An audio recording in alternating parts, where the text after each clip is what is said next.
Let's talk about the best practices of listing a short sale. Firstly, there's no way we can cover all the potential things that can go on or could go on in this video training. However, what I will attempt to do is to cover some of the most common situations you'll encounter in a listing presentation, as well as addressing the mindset of your client prospects. So you've evaluated the opportunity and you feel comfortable moving forward with getting the listing. Before arriving at your listing appointment, there's quite a bit of work that needs to be done. As a listing agent, even for a short sale, I believe you should have either a tentative list price or at least a target range based on your independent research. In addition to pricing, you should also always do your homework about your prospect's particular mortgage situation. I almost always have a detailed conversation on the phone before I even visit the property. During this conversation, I like to manage expectations about the appointment, tell them what we will be doing, and to please have at least an hour and a half set aside. To take it a step further, it would be very helpful to have an intake interview form handy for notes and data entry during this conversation. I also encourage them to have any questions they have about the process ready for our appointment. This helps the appointment to be more efficient and smooth. No surprises, hopefully. Once in the house, there are a few things to consider.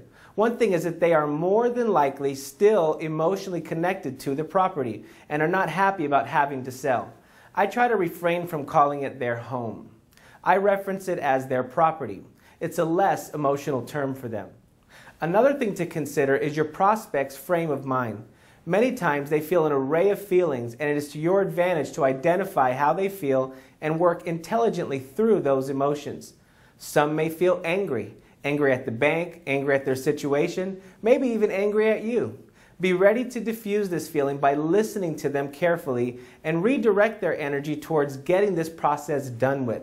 Let's put this thing to rest so you can move on. Some will be emotionally drained and feel helpless or hopeless. Many have every reason to feel this way. However, without motivation, you will have problems getting them to comply with the functions required of them throughout this process. Again, be a good listener and make sure they understand that by doing a short sale, they're closing this chapter in their life and are well on their way to financial recovery. People need hope. Do they want to buy again later? Is their credit important to them? Give them hope and a vision for better times to come and help them get there. Some will be skeptical of you, the whole process. Why should I bother doing a short sale? Aren't you the only one that really wins here, Mr. or Mrs. Realtor? But you can't blame them. The system has made them this way. Who can they really believe in? Take your time with these clients. You'll need to earn their trust through knowledge and by offering them a real solution that works. Address all the what ifs and worst case scenarios. Get them out of the way. They'll appreciate that. Then show them how you will attempt to be the exception to the rule based on your plan, your experience, and the attention to detail throughout the process. There are lots of emotions they may be experiencing.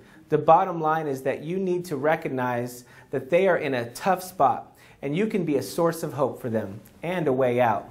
Find some commonalities with your client while touring the property within the first few minutes of your appointment.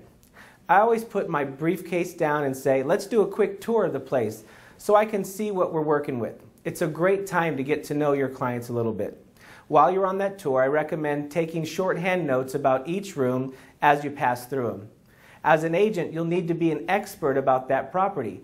Also, it shows the client that you're thorough, and as an agent, you're going to ask questions, you're going to keep the conversation going.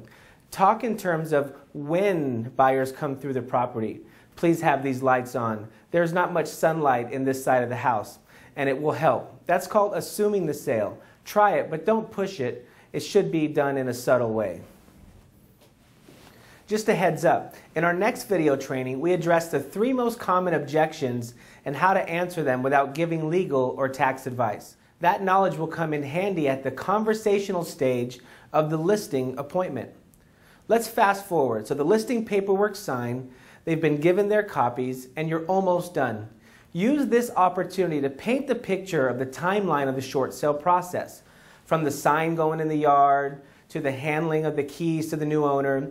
It is a great way to seal the deal. Let them know you have a plan and you're in control of their situation. Work out the details of the showings, how they'll be responsible to continue to provide the servicer with updated hardship documents, and any other final details you feel need to be discussed. It puts a nice bow on your appointment.